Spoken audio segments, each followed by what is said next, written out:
Jesús es el camino, la verdad y la vida. Jesús le dice, yo soy el camino y la verdad y la vida.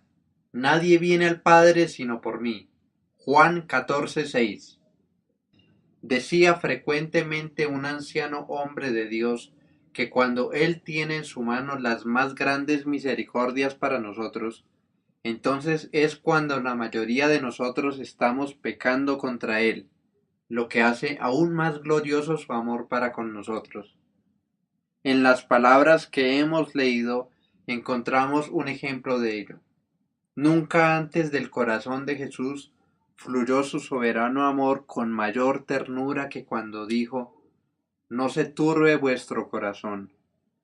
Los discípulos estaban turbados por muchas cosas. Él les había dicho que iba a dejarlos, que partiría de ellos. Les había dicho también que uno de ellos le traicionaría, que otro le negaría, que ellos todos aquella misma noche se ofenderían por causa de él, y quizá pensaban que los abandonaba airado contra ellos. Pero fuese cual fuese la causa de su turbación, el corazón de Jesús era como un vaso lleno de amor a rebosar, y sus palabras fueron las gotas que de su amor se derramaban. No se turbe vuestro corazón. ¿Creéis en Dios? Creed también en mí.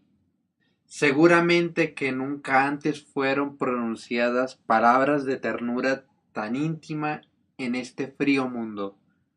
Oh, entonces pensad, cuán fría, cuán oscura, cuán tajante es la pregunta con que Tomás interrumpe el celestial discurso. Dícele Tomás, Señor, no sabemos a dónde vas. ¿Cómo pues podemos saber el camino? Y ved entonces como contraste con cuánta condescendencia habla Jesús a sus corazones fríos y embotados. Con cuánto amor empieza Jesús la explicación del alfabeto de la salvación. No sólo da las respuestas a Tomás, sino mucho más que las respuestas, concediendo así a su discípulo mucho más de lo que él pedía o pensaba. Él inquiría acerca del camino y del lugar a que iba Jesús, pero éste le contesta, yo soy el camino y la verdad y la vida. Nadie viene al Padre sino por mí. Examinando esta respuesta, por tanto, como una descripción completa de la salvación del Evangelio, entremos en el estudio de sus diferentes partes. Cristo es el camino. Yo soy el camino. Nadie viene, y así sigue. Toda la Biblia da testimonio de que ninguno de nosotros puede llegar al Padre.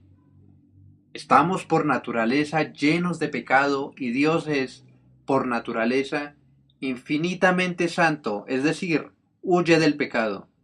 Del mismo modo que la planta sensitiva, por su propia naturaleza, huye del contacto de toda mano humana, así Dios, dada su naturaleza, se aparta del toque del pecado. Está eternamente separado de los pecadores. Es demasiado puro de ojos para soportar la iniquidad. Esto fue enseñado a Adán y a los patriarcas de una forma muy impresiva. Mientras Adán anduvo santamente, Dios habitó en él y andaba con él, y con él mantenía una perfecta comunión. Cuando Adán cayó, Dios echó fuera al hombre y puso al oriente del huerto del Edén querubines y una espada encendida que se revolvía a todos lados para guardar el camino del árbol de la vida. Aquella espada ardiente entre los querubines era un símbolo perfecto de Dios, de su justo odio hacia el pecado. En la zarza, Dios se apareció a Moisés como fuego consumidor. En el templo se aparecía entre los querubines rodeado de la gloria de la Shekinah. En el Edén se manifestó entre los querubines como una espada encendida, mostrando así su perfecto odio hacia el pecado. Yo quiero haceros notar que esta espada encendida se revolvía a todos lados para guardar el camino del árbol de la vida. Si la espada no se hubiese revuelto a todos lados, si hubiese dejado alguna senda sin guardar, entonces Adán podría haber pasado por ella, trazando así su propio camino hacia el árbol de la vida. Pero no, no pudo intentarlo por ninguna vereda. No le era posible, aunque fuese secreta o estrecha, aunque fuese escarpada y difícil, aunque tratase de zafarse silenciosamente. Con todo, el dardo ardiente hubiese dado con él. Parecía decirle: ¿cómo puede el hombre justificarse con Dios? Porque por las obras de la ley ninguna carne se justificará. Bien podía Adán sentarse entristecido por la inútil búsqueda de la senda de la vida. Al hombre por naturaleza no le es posible llegar al Padre. Pero Cristo dijo: yo soy el camino. Como dice el Salmo 16, la senda de la vida había de sernos mostrada. Nadie pudo encontrarla, pero ahora podemos decir a Jesús: me mostrarás la senda de la vida. Hartura de alegrías hay con tu rostro, deleites en tu diestra para siempre. Jesús se compadeció de los pobres hijos de Adán, viéndoles batallar inútilmente en busca del camino que los llevase al paraíso de Dios, y dejó el seno del Padre para poder abrirnos un camino hacia el Padre. ¿Y cómo lo hizo? ¿Burlando la vigilancia de la espada encendida? No, porque ella se revolvía a todos lados. Lo hizo ejercitando su autoridad divina y ordenando al dardo ardiente que permaneciese inmóvil para franquearle el paso. No, porque con ello hubiera deshonrado la ley de su Padre, en vez de magnificarla. Por eso vino Él a hacerse hombre, para ocupar nuestro lugar. Se hizo hombre para ser considerado pecado, con objeto de que Dios cargase en Él la iniquidad de todos nosotros. En representación de todos nosotros, avanzó para que aquella terrible espada cayese sobre él, recordando la palabra del profeta que dice: levántate, oh espada, sobre el pastor y sobre el compañero mío, dice Jehová de los ejércitos. Ahora, desde que la afilada espada ha sido hundida en el costado del Redentor, los más viles de los pecadores, quienes quiera que seáis, como quiera que seáis, podéis pasar por encima de su cuerpo sufriente, podéis hallar acceso al paraíso de Dios, podéis comer del árbol de la vida y vivir eternamente. Venid pues, prestamente sin dudar, porque Él ha dicho: yo soy el camino. El mismo hecho, que el hombre por naturaleza no tiene acceso al Padre, fue enseñado de forma también muy impresiva tanto a Moisés como al pueblo. Cuando Dios condescendió a habitar entre los hijos de Israel, habitó en el lugar santísimo, el lugar del templo judío colocado en la parte más interior de sus atrios. Allí la señal visible de su presencia descansaba entre los querubines, siéndonos descrita por un lado como una luz inaccesible y llena de gloria, y por otro como una nube que llenaba el templo. Pero este lugar, el más íntimo, el santísimo, o como se le llama en los salmos, el lugar secreto, estaba separado del lugar santo por una cortina, por un grueso velo. No se permitía a ningún hombre transponerlo, pues si lo hacía moría al instante, excepto el sumo sacerdote, que lo hacía con la sangre de los sacrificios una vez cada año. No podía expresarse de forma más gráfica ni más sencilla que el camino al lugar santísimo no estaba manifiesto, que ningún hombre pecador tenía posibilidad de entrar en la presencia de Dios. Pero Jesús dice: yo soy el camino. Apesadumbraba a Jesús que el acceso al lugar santísimo nos estuviese cerrado, que nos fuese imposible llegar, por tanto, a la presencia de Dios, porque él sabía por experiencia que en la presencia de Dios hay hartura de alegrías, En otras palabras, hay plenitud de gozo. Consideremos ahora cómo abrió el camino. Descorrió a un lado el velo para que fácilmente pudiéramos introducirnos a la presencia de Dios. No, sino que Él se ofreció a sí mismo en ofrenda para satisfacer la justicia divina y reconciliarnos con Dios. Jesús dijo, consumado es, y habiendo inclinado la cabeza, entregó el Espíritu. Entonces el velo del templo se rasgó en dos, de arriba a abajo.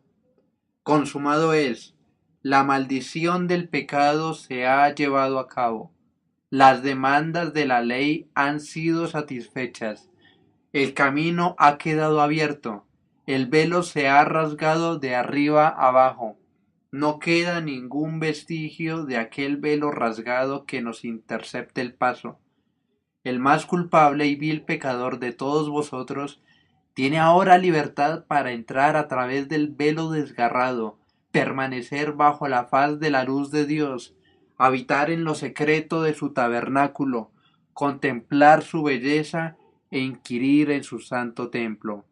Ahora, amigos míos, os pregunto, ¿es por este camino que vosotros os acercáis al Padre?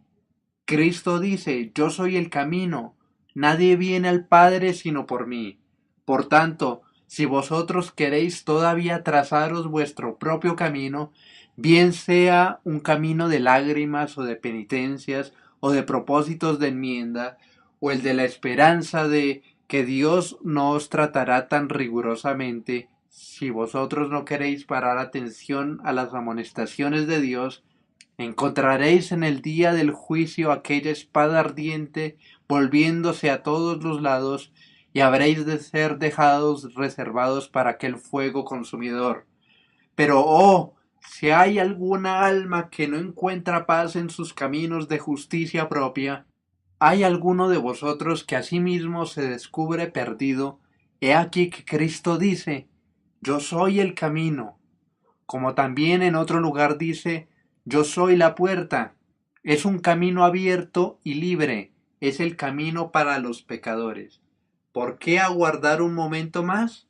Tiempo ha habido en que existía una pared divisoria entre Dios y vosotros, pero Cristo la ha derribado. Hubo un tiempo cuando Dios estaba airado con justa ira contra vosotros, pero su santo enojo se ha apartado, gracias a este bendito camino. Dios ciertamente ha tomado contentamiento en Cristo. Cristo es la verdad. La Biblia entera y también la experiencia nos da testimonio de que por naturaleza desconocemos la verdad. Desde luego es cierto que hay muchas verdades que el hombre no convertido conoce.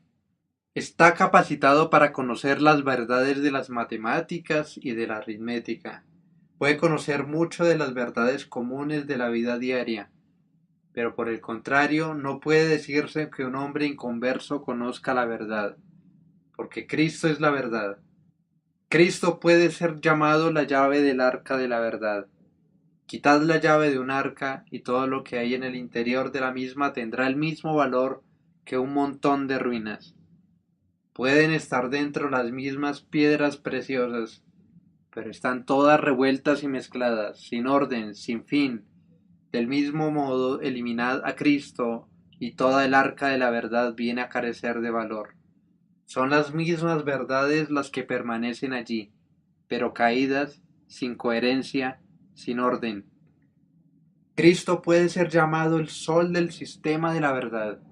Quitad el sol de nuestro sistema solar, y todos sus planetas se verán sumidos en la confusión. Habría los mismos planetas, pero las leyes y fuerzas que los rigen los harían chocar entre sí, y los llevarían de aquí para allí en un desorden sin fin. Así, si quitáis a Cristo, todo el sistema de la verdad entraría en confusión. Las mismas verdades estarían en la mente, pero en conflicto y choque, llenas de inexplicables misterios, porque el camino de los impíos es como la oscuridad, no saben en qué tropiezan.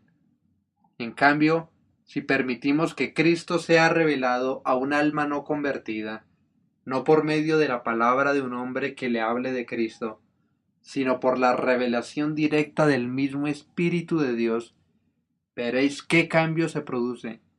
Colocad la llave en el arca de la verdad, restaurad el sol nuevamente al centro de su sistema, toda la verdad viene a quedar ordenada y útil en la mente y en el corazón. Cuando esto es así, el alma conoce la verdad respecto de lo que es en sí misma. Así, el Hijo de Dios dejó realmente el seno del Padre para sufrir su ira sobre sí, ira que debía sufrir yo. En tal caso, dice el alma, yo debía de estar en una horrenda condenación. El Señor Jesús vino a ser un siervo para que pudiese obedecer la ley de Dios en lugar de los pecadores. En tal caso, no debe de haber ninguna justicia en mí mismo, sino que realmente soy un hijo de desobediencia. Así piensa el alma. Además, conociendo a Cristo, tal alma conoce la verdad en relación con Dios mismo. Así que voluntariamente, y sin que nadie se lo pidiese, Dios entregó a la muerte a su Hijo por todos nosotros. Siendo así, si yo creo en Jesús, no hay para mí ninguna condenación. Dios es mi Padre, y ciertamente Dios es amor. He aquí los razonamientos del alma. ¿Habéis visto, queridos amigos, a Cristo? Os ha sido revelado a vosotros no por carne ni sangre, sino por Espíritu, como la verdad. Entonces, vosotros sabéis cuán cierto es que Él es Alfa y Omega, principio y fin de toda sabiduría. En cambio, si vosotros no habéis visto a Cristo, no sabéis nada como debierais saber. Todo vuestro conocimiento es como un arca sin llave, como un sistema sin sol.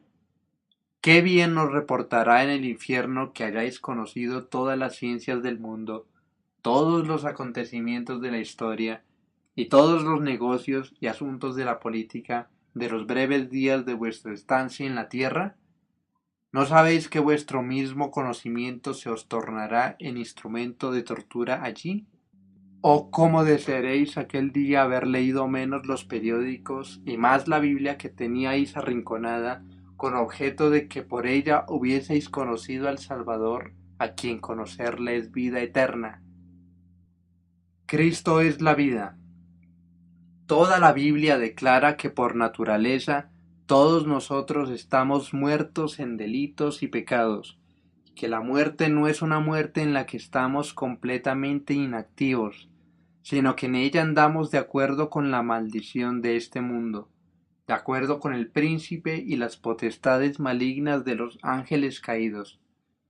Esta verdad se nos enseña plenamente en la visión que tuvo el profeta Ezequiel, cuando fue llevado del Espíritu y colocado en medio de un campo lleno de huesos secos, y como él pasó cerca de ellos por todo alrededor.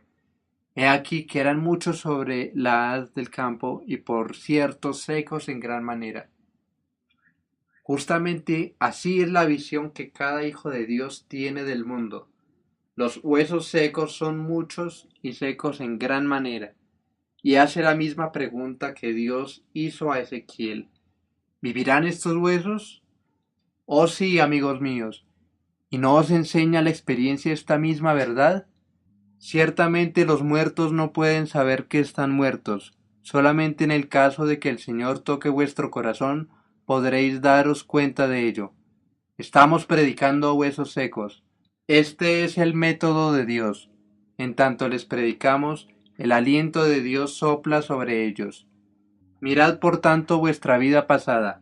Considerad cómo habéis andado, conforme a la condición de este mundo. Siempre habéis sido como el hombre que nada a favor de la corriente. Nunca habéis nadado contra la corriente. Mirad a vuestro propio corazón y veréis cómo os habéis rebelado contra todos los mandamientos. Habéis sentido que el día del Señor, si lo habíais de guardar conforme a la voluntad de Dios santificándolo, os era una carga, en lugar de seros una delicia y un honor. Si habéis intentado guardar los mandamientos de Dios, si habéis decidido que en todo momento vuestros ojos miren solamente lo puro, vuestros deseos siempre sean justos, vuestra lengua no haya tenido palabras de enojo o de engaño o de amargura, si habéis procurado eliminar de vuestro corazón la malicia y la envidia, si todo esto lo habéis intentado, y sé que la mayoría de los inconversos lo han probado, si lo habéis intentado, ¿no lo habéis hallado completamente imposible? Era tan difícil como levantarse de los muertos. ¿No os causó la sensación de que estabais librando una batalla contra vosotros mismos, contra lo que es muy innato y está muy arraigado en vuestra propia naturaleza? Oh, cuán cierto es que vosotros estáis muertos, que no habéis nacido de nuevo todavía. No os maravilléis de que os diga, os es necesario nacer otra vez. Debéis uniros a Cristo porque Cristo es la vida. Suponed que fuese posible que algún miembro arrancado de su cuerpo y muerto, como es natural, pudiese ser adherido nuevamente a su cuerpo vivo de forma tan completa que todas las venas pudiesen recibir la corriente, el flujo de sangre viva. Suponed que los huesos fueren unidos a los huesos, los nervios a los nervios. ¿Os extrañaría ver que aquel miembro que había estado muerto cobrara nueva vida? Antes estaba inerte, sin vida, inmóvil, lleno de corrupción. Ahora estaría lleno de vitalidad, de movimiento, de calor. Sería un miembro vivo en virtud de su unión a un cuerpo, lleno de vida.